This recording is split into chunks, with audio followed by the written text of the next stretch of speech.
Snakes, Guillotines, Electric Chairs is the name of the book, and it's the riveting account of the band's creation in the 60s, strange glory in the 70s, and the legendary characters they met along the way. Delighted to have joining me from the States to live on the line, the bass player and co-songwriter for the Alice Cooper group, Dennis Dunaway. Dennis, good afternoon. Hi, Giles. Well, how you doing? Not too bad. Another day in Spain can't be. It must be very, very. Where do we find you in the States? Are you East Coast, West Coast? Where are you? I'm in New England. You're in Old England, right? I'm in Connecticut. I'm like an hour from New York City. Super lovely part of the world. So, and a very genteel part of the world, I believe. And Alice Cooper, the Alice Cooper group, legendary, infamous. I mean, it's been a hell of a ride.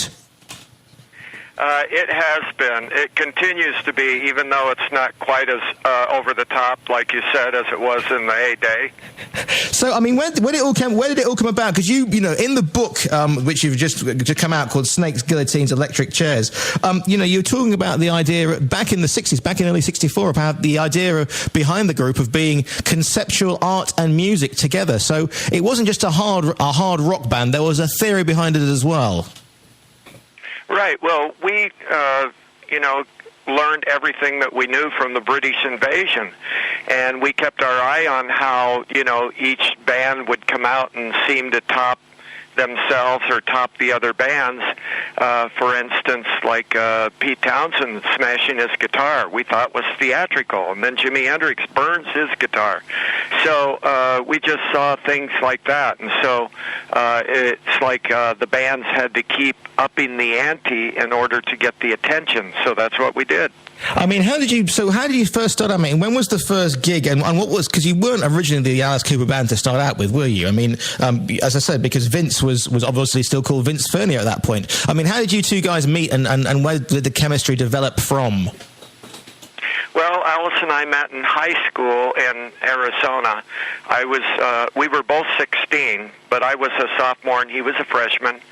And then when the Beatles came out, we decided that we were going to put together a band spoofing the Beatles. So we called ourselves the Earwigs, and we went and bought Beatle wigs, these scuzzy-looking wigs, and we pretended that we could play music. There was one guy that could play. That was Glenn Buxton, the Alice Cooper guitarist.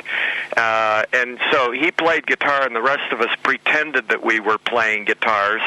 But we sang Beatles songs and changed the lyrics to be sports-oriented because we were in this battle of the bands, or not a battle of the bands. It was actually a talent show that we sponsored through the Letterman's Club, because Alice and I were athletes. We ran long distance.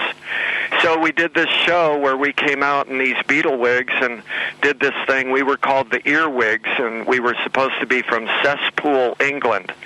And we, and the Beatles did the waist-deep bow. Well, we did like a cartoon curtsy. But overnight, all of a sudden, girls started looking at us and smiling at us and stuff, and we're like, "Hey, we got to do a real band." So we all decided what instruments we wanted to play, and bass was the only thing left by the time I chose, so that's why I played bass. So it was really a case of them saying, "Okay, you do that one. You get the drums. Oh, okay, then Dennis, you get to do the bass." Exactly, and because Alice could never keep track of his belongings, he just left a trail everywhere he went. People always picked up after him. We thought, well, let's not have him try to keep track of a guitar or anything, so he should be the singer because he won't have to carry anything. So when did you decide that perhaps long-distance running wasn't the thing for you, and the girls weren't really sort of queuing for the end of the 400 or the 800 meters, or even longer, and that perhaps this rock and roll thingy might be a good idea? Oh, yeah, absolutely. It worked great. Also, Alice and I worked, we were taking journalism. So we were writers for the high school newspaper. So we started thinking up all these crazy stories about the earwigs in Cesspool, England. And we started thinking of all different reasons for us to be in the press. So that all started back then, too. Now, right away, we went away, and I went up to Oregon and worked on my grandfather's farm and got the money to buy my first bass. But we learned how to play quickly, and by Halloween of 1964, we did the high school Halloween dance. And we had a guillotine, we had spider webs and coffins and tombstones and a guy with dark, ghoulish makeup.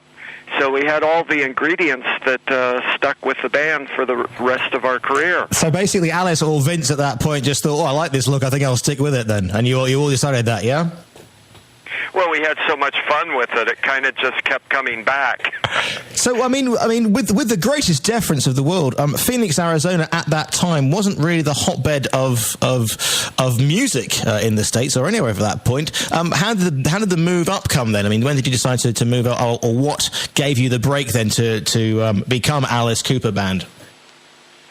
Well, actually, music was very popular. There wasn't much else to do in the middle of the desert.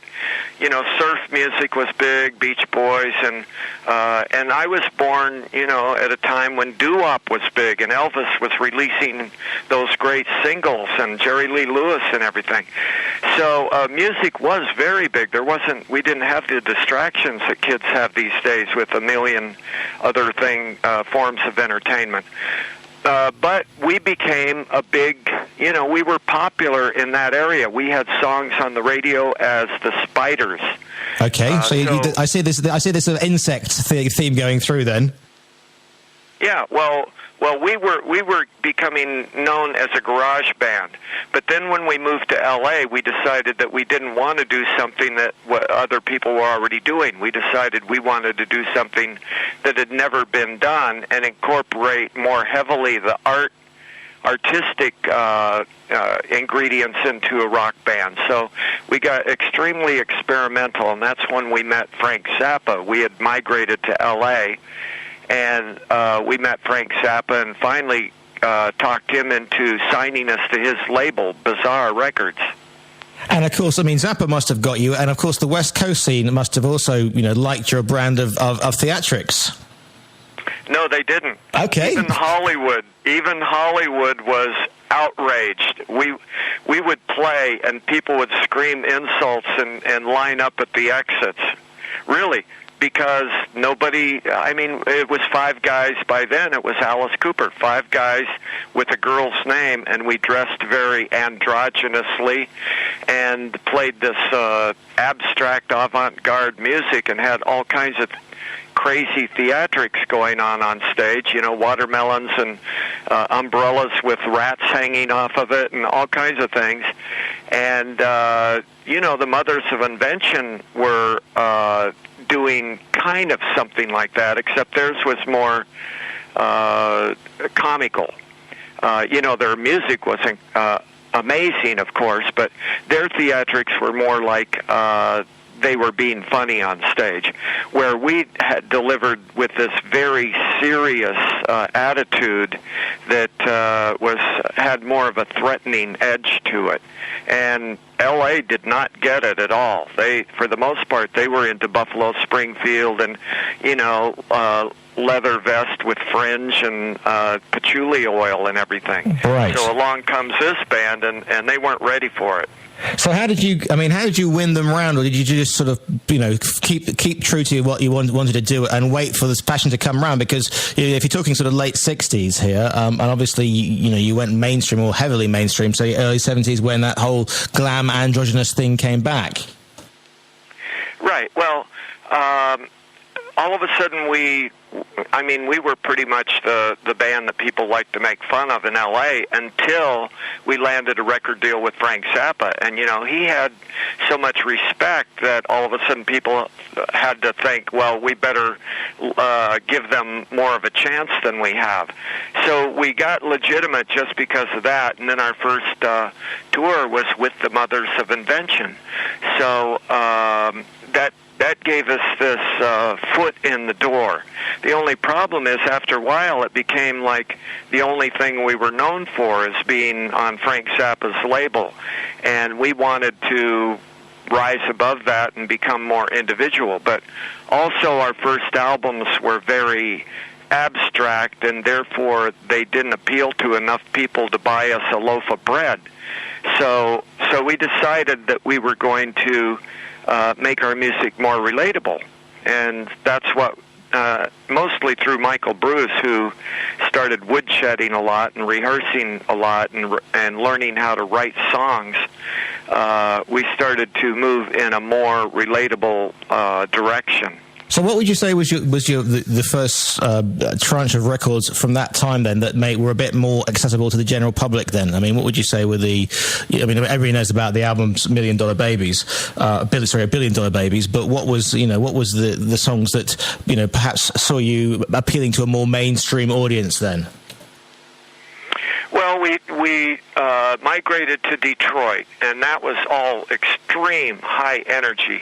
The Detroit crowd was, I think, more loyal to their hometown bands than any other town. I mean, San Francisco was very loyal too, but Detroit was like fist in the air, and they had tons of music festivals, and it would always be the MC5 and the Stooges and Bob Seger and all of these great high-energy bands. So when we landed in Detroit, all of a sudden the other bands started wearing shiny, glittery fabrics like we did. Nobody else did at the time, but my wife, who... Neil Smith is my wife's brother. He was the drummer of the original Alice Cooper group. Well, she lived with the band, and she made all of our outrageous costumes. So all of that glitter and glam look was she's the one that started it. But we landed in Detroit, and everybody was dressing all kind of like bikers and stuff. Then all of a sudden, next thing you know, the MC5 start wearing the shiny fabrics, and Iggy Pop starts wearing the silver lame gloves, but the trade-off was great because they accepted us into the Motor City Bad Boys Club, and what did we get out of it? We learned how to do more powerful show. Before that, we were doing more of a, I don't know what it was, almost like a carnival show or something. But at that point, we decided, how are you going to follow the Stooges? You know, you can't outpower them. So we decided, well, we've got to get more dramatic, and also we've got to get songs that people will be able to relate to. Okay, who's the record-buying public? A young kid who's still living at home, who doesn't have any mortgage or anything to pay. So he's got money in his pocket, and he can go out and buy records. So we thought, okay, let's write a song about that kid. I'm 18, and that was the song that really broke out of the Midwest, actually broke out of Canada, radio station that covered the Midwest of America. And overnight, you know, all of a sudden we were put heavily on the map. I mean, it was quite a brave move to go to Detroit because, as you said, I mean, it could have backfired spectacularly. I mean, MC5 and Iggy Pop and the Stooges, you know, well known for, like you said, powerful music. I mean, you could have just been a bunch of guys in interesting outfits who got blown off stage. Right, but our shows were undeniably eccentric enough that people had to talk about us, whether they liked us or not. If they hated us, they walked out talking about us. Nobody could be indifferent because the shows kept changing, and it would be different all the time. We'd throw chickens at the audience. We'd roll tires across the stage and throw garbage cans at the audience and all kinds of stuff. So whether you liked it or not, you couldn't just walk out and not tell your friends about it. So when we had to follow the Stooges, now you've got the Stooges doing this powerful thing with Iggy diving into the audience, and back in those days there wasn't a mosh pit, so people would clear out of the way, and Iggy would hit the floor, and then he'd get up and walk around picking fights. So we're like, okay, how do you follow that? We can't outpower them, so how about if we get more dramatic and we'll do this scene where we hang our singer. So we electrocuted Alice with the electric chair, and so we went a different direction. We shifted gears and pulled things back from the powerful set that the Stooges had just done, and we got very dramatic, theatrical, and put on this scene where we would drag Alice to be executed. I mean, away from that, I mean, how was the backstage? I mean, as you began touring, as you became sort of a global sensation, it must have been quite a surprise. I mean, how did you wind down, or did you wind down at all? I mean, was the backstage life an extension of the stage life? Backstage was different. I mean, when people came backstage in those days, it wasn't cool to ask the bands for an autograph or to be taking pictures. That was for out front. Backstage, if you were cool, then we just hang out. It'd be musicians hanging out with each other, and and we were all friendly. But competitive, but still, we were friendly. We liked each other, hung out. And there were a lot of great bands in Detroit, including, Susie Quattro's band, Susie's brother, Mike Quattro, put on a lot of the big music festivals around the Detroit area. So, Susie's band would always play. They were called Cradle, and it was the first all-girl band that played hard rock that I had ever seen. So there was very family-like feeling backstage. Even though we all knew that when we were on stage, we were going to try to blow everybody else away, and they were going to do the same. I mean, that's how it was. I mean, the one of the high points is obviously the $1 Billion Babies album in 1973, going number one in the US and UK. That must have been a fantastic achievement, a fantastic feeling to know that you're on top both sides of the pond. Well, even from the very beginning, we had powerful imaginations, and we imagined in our minds that we were going to be famous. And when $1 Billion Babies went to number one in both countries simultaneously, that was like this childhood, 16-year-old guys get this idea, and this is what we imagined happening, but now it's really happening, and it was way beyond what we ever imagined, just because fame is different than people think it is. All of a sudden, everybody in the world was our best friend, and we couldn't be in a room alone anymore. But it was wonderful. I mean, it was a dream come true. I mean, the book takes it. It's a real roller coaster of a read. I'm sort of halfway through at the moment, enjoying it immensely. Especially, it's got one of the best paragraphs, the chapter headings I've ever heard, which is your music is killing my wife's petunias, which has got to be one of the best chapters I've ever heard. Yeah, this guy is like doing his Clint Eastwood. We were in Hollywood, so everybody's an actor out there. And we were rehearsing in Topanga Canyon, just north of Hollywood. And we had a house way up on the mountain, and it's very dusty, and, it's a very canyon life-like. And we were playing, and we played loud, And so we were rehearsing, and all of a sudden the door opens, and all this sunlight comes in, and there's a silhouette in the doorway, and we stop playing, and the guy looks around the room, like Clint Eastwood would, and he looks at Glenn's shirt, and Glenn has all these things dangling all over. He wore so much jewelry, and he would have chicken claws hanging off of his neck and stuff like that. And the guy looked at him, and he said, I don't care if you wear bleep on your shirt, but you got to turn it down. You're killing my wife's petunias.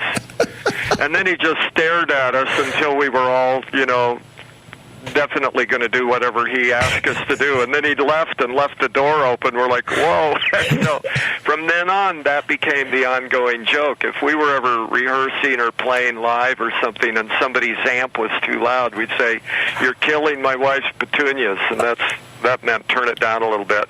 Brilliant. I mean, looking back at the career you've had so far, I mean, there must be so many great and crazy memories. You must be sort of looking at yourself in the mirror and think to yourself sometimes, how on earth did I survive that one?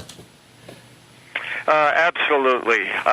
Anybody that's made it through, and came out the other side intact, those are the survivors, and there's a lot of them out there, and there's a lot of people that didn't make it, and there's a lot of people that were in a position where they may not have made it, Alice included. Alice was staring at the Reaper, and he managed to dig his way back out of the hole, and those are the survivors. I'm thinking I should write a song about that, to the survivors of that era.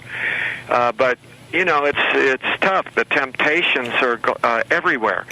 So you've got people that work hard at their job all week, and they save up their money, and then they buy a ticket for a concert, and then when they go to the concert, they are in full party mode.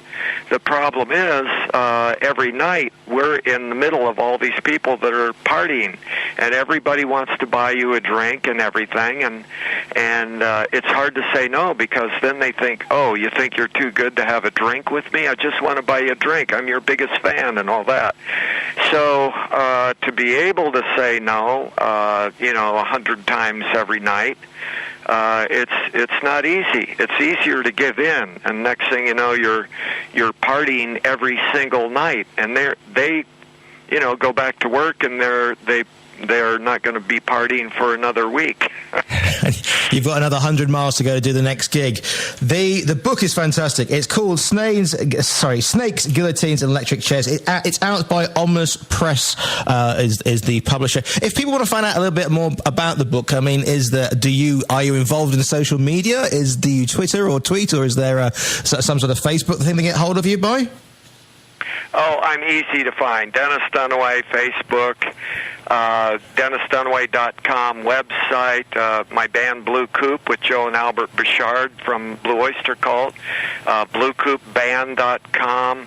And there's tons of interviews up. This book has been going just crazy. It's been very, very busy, but very, very good, because it's just so popular.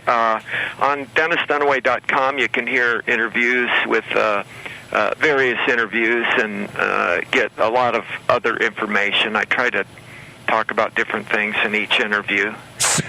But I'm easy to find. Superb. Well, I look forward to logging onto that as well. But maybe I should listen to a little Alice Cooper away from anybody's petunias. Yeah, don't turn it up too loud. Dennis, it's been a pleasure to speak to you. The book's called Snakes, Guillotines, and Electric Chairs. Have a great rest of your day. I think time for a little school's out, don't you? Yeah. Absolutely. Excellent. A pleasure to speak to you. Have a great day. Okay, Giles, thank you. I enjoyed it. Cheers.